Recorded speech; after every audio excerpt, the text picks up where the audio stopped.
Fala, rapaziada do De Quebrada Futebol Clube, como é que vocês estão? Tudo bem? Estamos aqui para passar o boletim de notícias sobre a rodada do Campeonato Brasileiro. Rodada 20. É a primeira rodada do retorno, não? Segunda já, né? Segunda. Segunda, então a rodada 21 do retorno do Campeonato Brasileiro. Estão aqui com o Nego Dan. E aí, Nego Dan, tudo bem?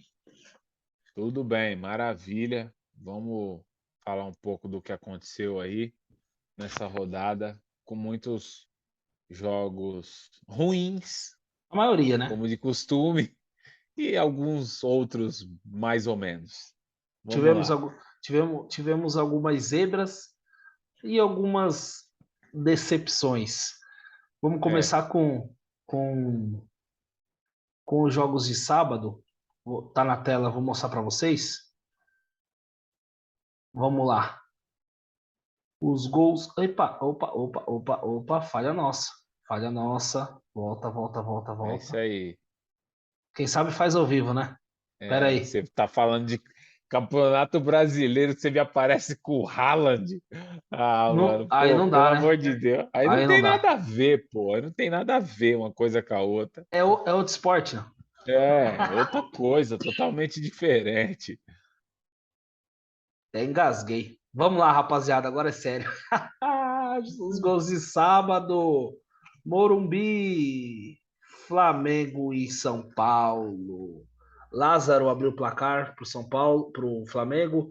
Gabigol fez o segundo gol do, do Flamengo contra o São Paulo. Alguma coisa a acrescentar aí? Ou era esperado? Era isso? Foi isso? Não tem muito o que Ah, falar. não tem muito o que falar. A única coisa que eu tenho para falar é que foi um jogo horroroso, um jogo horrível. Os comentaristas do Premier falando, um jogo bom, um jogo movimentado. Tava 2-0 pro Flamengo, então o jogo foi bom e foi movimentado, né? A gente sabe que a mídia é parcial, mas o jogo foi ridículo. Um jogador mais ruim que o outro. Foi ficar um pouquinho melhor quando entrou Arrascaeta, Everton Ribeiro e Gabigol.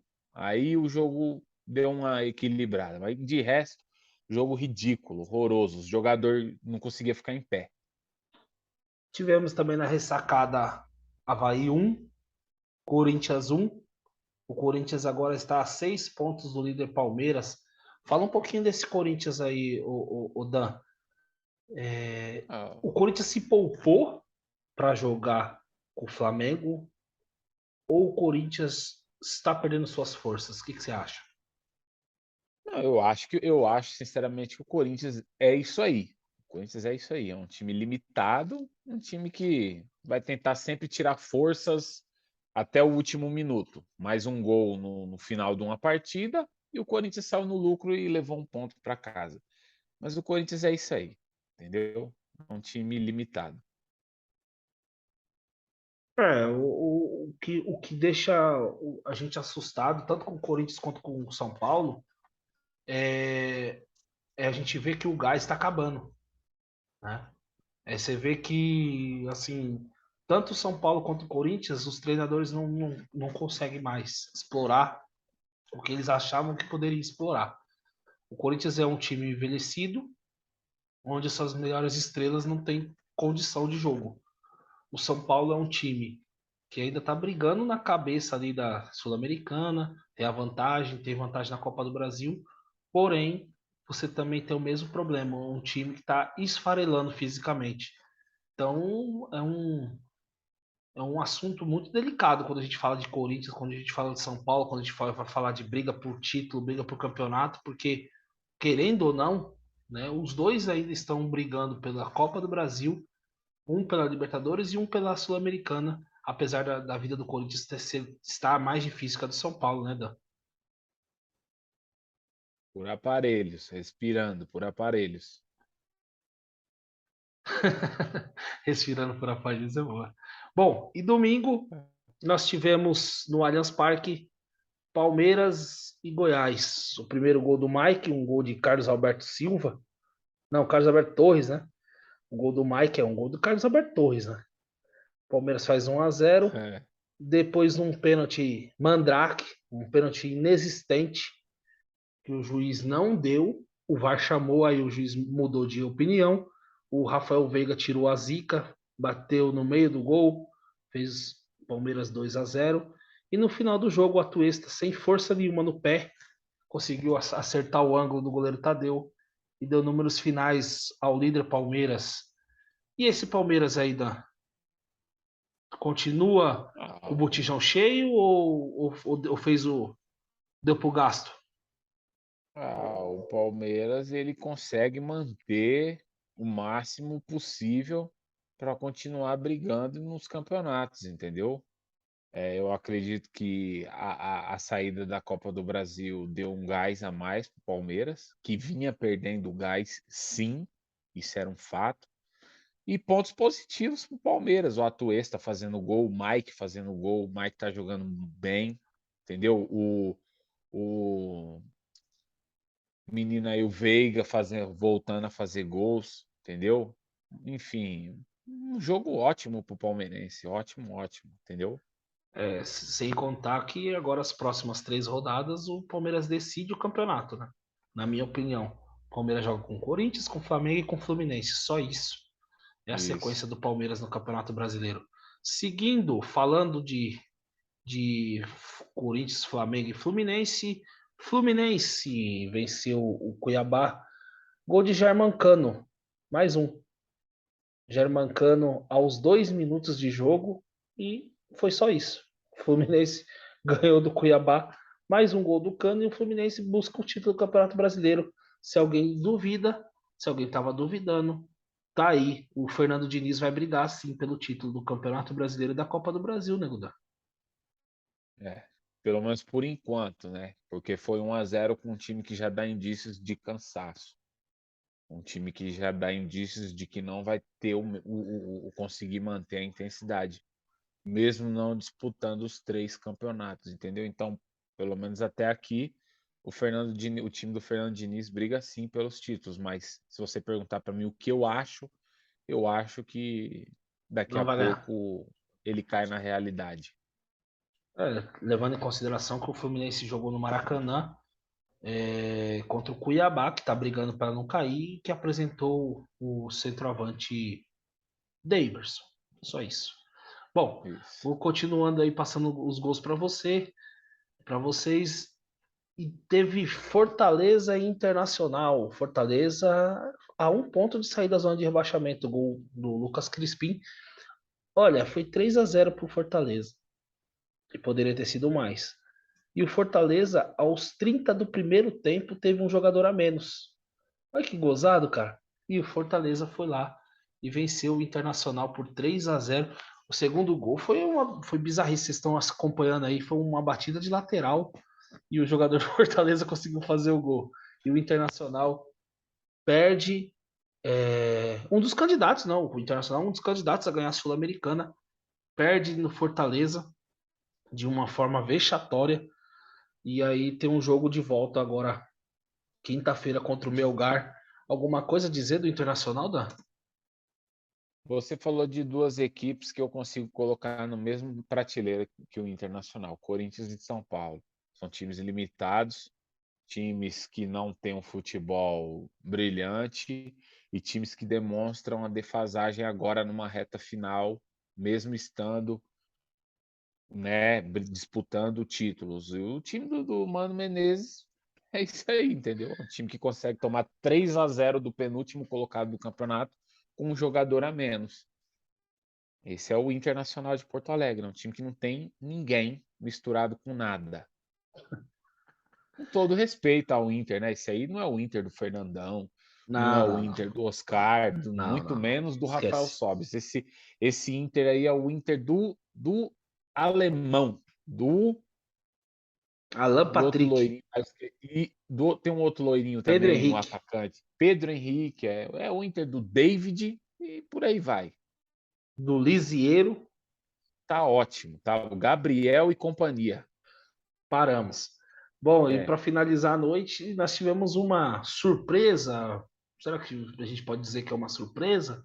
Atlético Mineiro começa vencendo o Atlético Paranaense, um gol do Igor Rabelo, 1-0. Aí tem um menino lá chamado Vitor Roque, o novo craque, hein? Presta atenção nesse moleque. Esse moleque fez um golaço, cara, de fora da área. e empatou o jogo pro Atlético Paranaense. Na realidade, não empatou, né? Ele diminuiu, porque o Atlético Mineiro foi para cima. Ah, não, empatou mesmo, ó. Foi o Vitor Roque fez o empate, empatou o jogo com esse golaço de fora da área. Aí o Atlético Mineiro fez o segundo gol, fez o 2-1.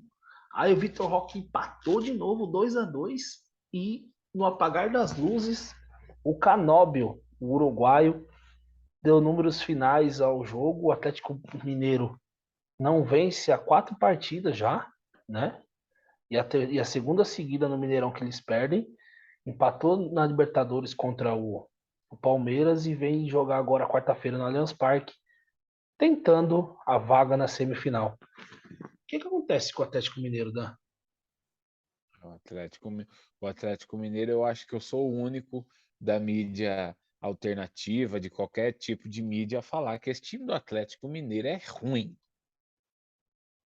Contrário do que todo mundo diz, né? Um time Vai ser ruim, é um time cancelado, hein, cara? limitado, é um time limitado, é um time que não tem ninguém, é um time que fez o que fez ano passado, porque o Hulk fez quase 40 gols.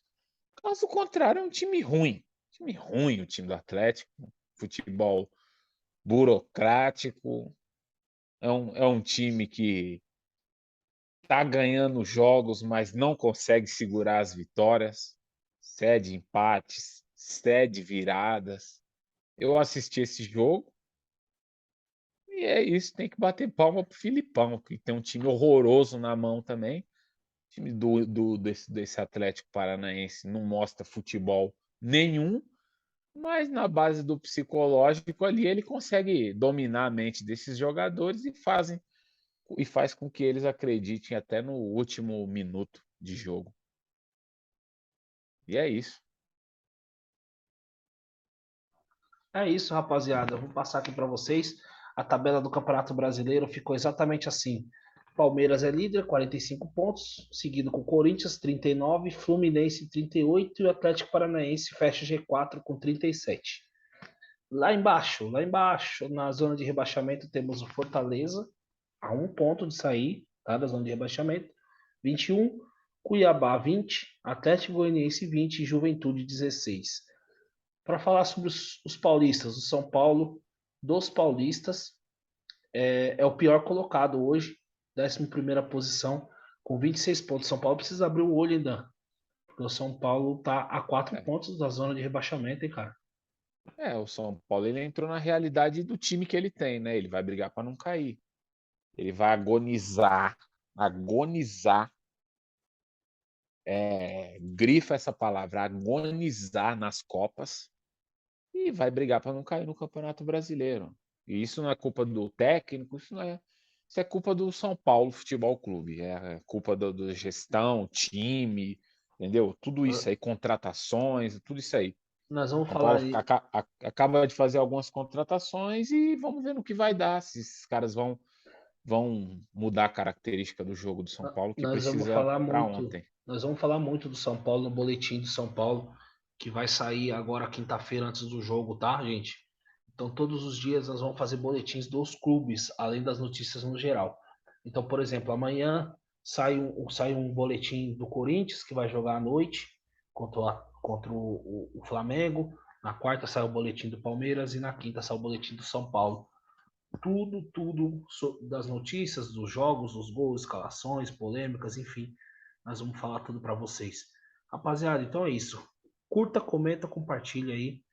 Diga aí pra gente qual o gol mais bonito da rodada, Dan. Qual gol que você achou o gol mais bonito da rodada? Putz, mano, eu gostei bastante do gol do Vitor Roque, gostei do gol do moleque do Palmeiras, do lateral do Mike, Mike. Eu vou mas votar eu vou no ficar com Mike. o gol do Vitor Roque. Eu vou ficar com o Vitor Roque. Eu vou Esse ficar. moleque é bom de bola. Eu só não vou ficar com o do Vitor Roque, porque eu achei mais bonito que o do Mike, porque o Mike é um lateral, um dos jogadores mais ruins que eu, como palmeirense, vejo. Então, para um cara, um jogador ruim, Ele, acertar um chute ele tá daquele, jogando bem. Ele tá pedindo passagem. O Marcos Rocha é não, é pique isso. ligeiro. Não, e entre os dois eu prefiro ainda o Mike. Mas é aquilo, você prefere tomar água de sabão ou água com detergente? É isso. Escolhe aí qual que você quer tomar. Então, assim, meu amigo, vou ficar com o gol do Mike. E vocês aí?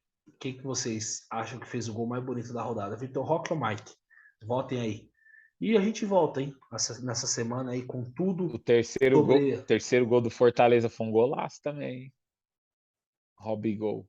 Pois é, tem o Robson, gol do Robson. Tem o gol do Lucas Crispim de falta, que é uma categoria que a gente não vê É, mais. Enfim, rapaziada, clica aí, vota. E a gente quer saber de vocês qual foi o gol mais bonito da rodada, tá bom? Um abraço e a gente volta no próximo final de semana aí com todos os boletins da rodada. Um abraço. tamo junto, é nóis. Deus abençoe a todos.